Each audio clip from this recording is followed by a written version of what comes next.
Morning guys, Q here from Q's Outdoors. Today I'm off to walk up to Mount Luxmore hut on the Kepler track. Just a day walk up to the hut and back again.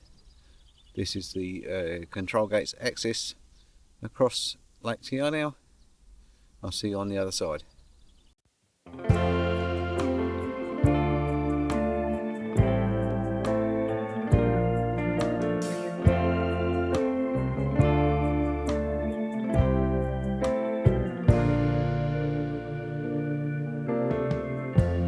Lighten up, take me on your magic river.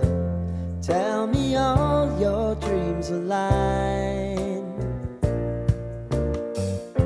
Sign me up and tell me about the people that you know. Walking through the beech forest here on the edge of Lake Tiarnau. This first section is nice and flat. Temperature's a little bit cool this morning, but I'm anticipating that as soon as I start to climb at Broad Bay, the temperature will rise. Here in the beech forest you can clearly see the ferns and the mosses that denotes the fjordland.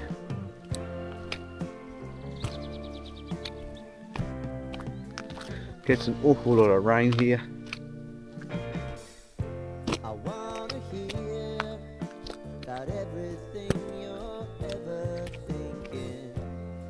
But it's nice and peaceful here in the forest this morning. It appears that I may be the only person on the track. The Kepler is a designated great walk in New Zealand, hence the track is almost like a motorway.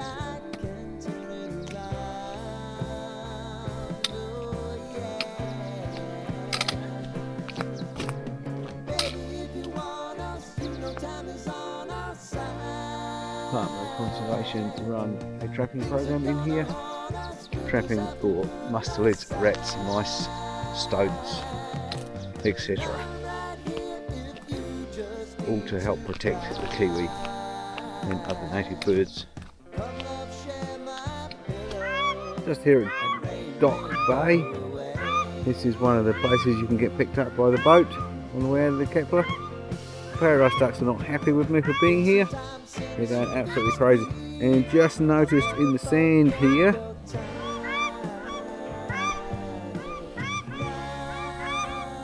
some deer prints. But they're safe from me today because I'm not carrying a rifle. Just coming up to a bridge over one of the side creeks. Being a great walk, everything here is bridged.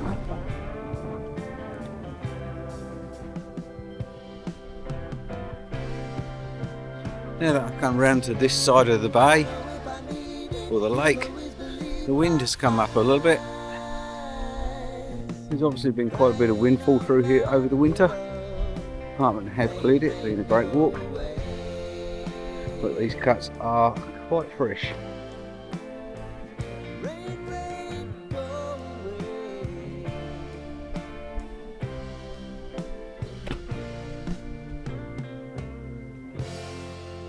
And all that wasted firewood.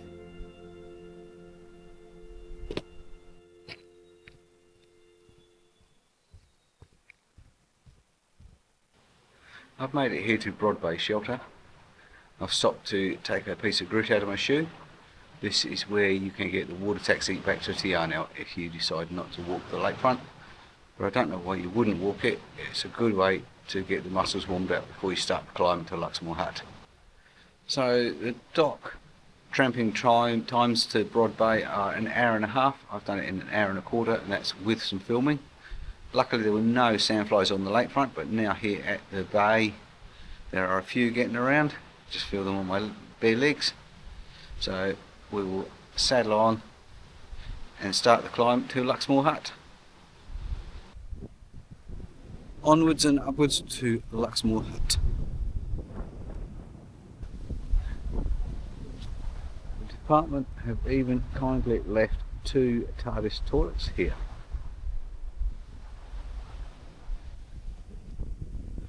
Four and a half hours to Luxmore hut.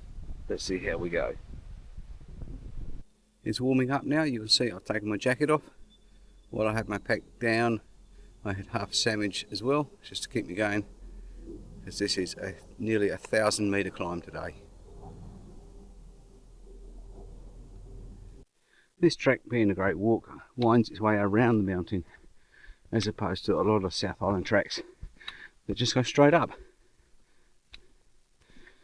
There were no large game in New Zealand until the white man arrived, and so there are no natural game trails, unlike there are in Europe or North America. Hence why tracks tend to go straight up rather than round and round. Wow, look at this rock formation, it's just here.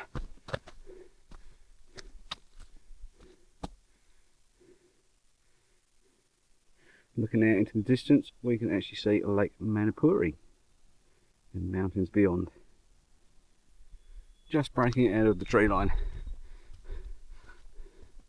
We have 45 minutes to the hut according to the sign. We're going to have some fantastic views from here, so I will stop and have a quick bite to eat.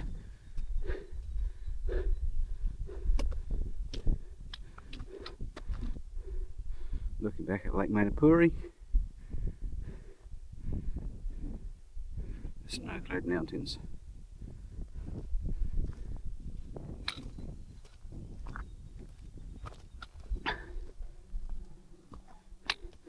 So we're in amongst the Hebes and the tussock tops. Even up here on the tussock tops, there are traps for mustelids.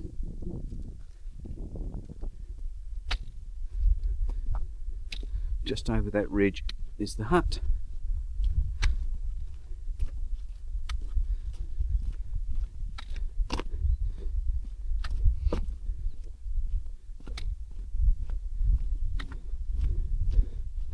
This orange pole is a hut marker, a track marker.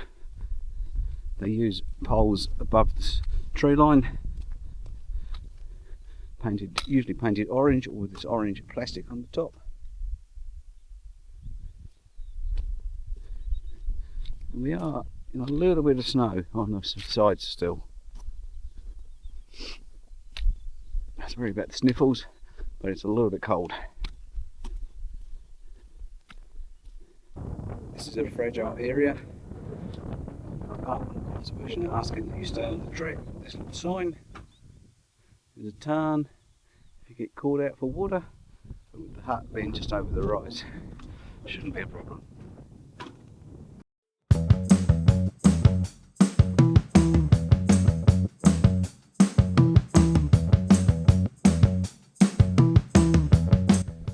Just coming up to the Luxmore hut, top of the climb from the Kepler track. The next hut after this one is Irisburn. After that, the track is closed, so that's why people are coming here for the night and then going back.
Oi! Come on! Come on! Come on!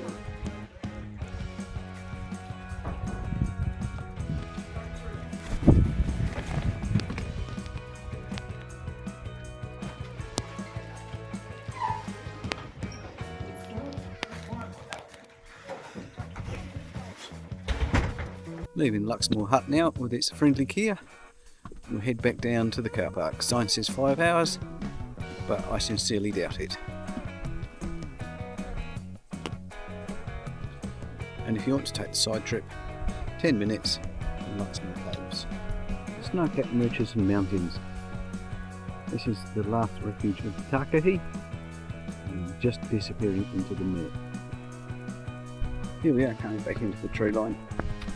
It's funny weather, it's drizzling, it's a cold wind, but every time the wind drops for a few seconds, it's really warm.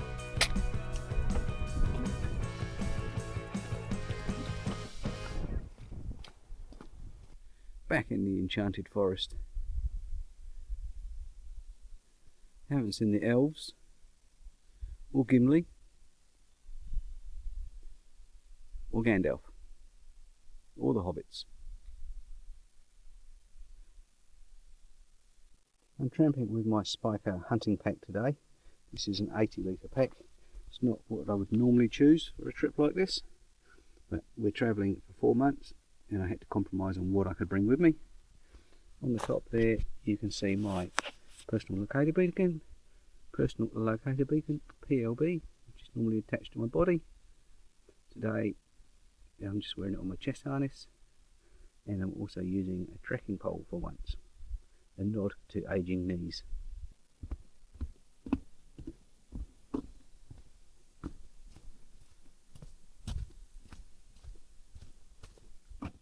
Walking back round past the limestone cliffs, guys.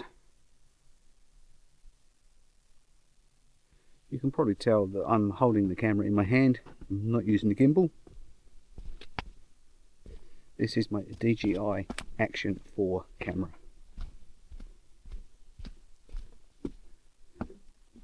Now this is billed as a great walk, guys. And this track is in really good condition. A few patches of mud, but it does go into the high alpine zone. And I've seen some woefully ill-prepared people today. Cotton t-shirts, completely unprepared for a night out if the worst happens.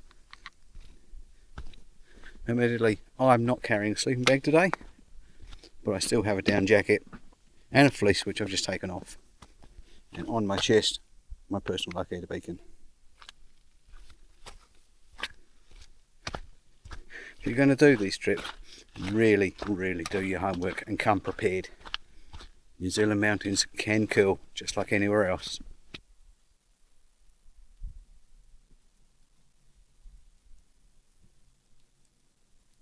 I'm guessing we're about halfway down now. Just been joking with some tourists, told them the hut was just around the next corner. I don't think they believe me, but hey, you got to give it a go. The track's starting to get less steep now. As we work our way back down to the lake.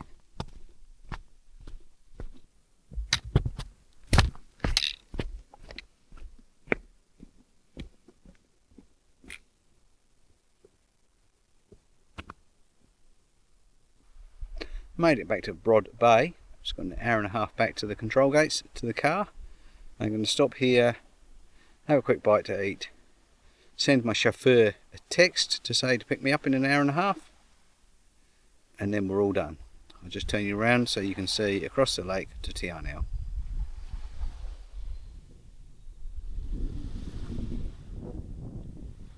As you can see, it's a bit sunnier down here, but the weather has been very changeable today.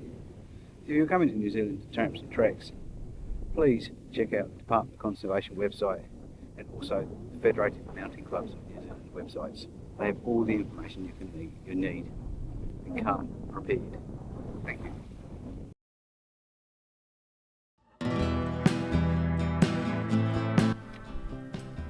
Remember guys, if you're coming to New Zealand to go tramping, trekking, hiking, whatever you want to call it, especially if you're going into the high alpine, remember, cell phone service as of today, still 30th of the 10th 2024, is virtually non-existent in the backcountry. And our rescue services are pretty much all volunteer. They all have day jobs. So think seriously about what you need and what you need to be prepared for. I'll end the video here. I'm halfway back to the control gates in my pickup. So if you've enjoyed this video, please remember to hit the subscribe button, give me a thumbs up, leave me a comment, and certainly share it among your friends. You have been watching Q from Q's Outdoors NZ.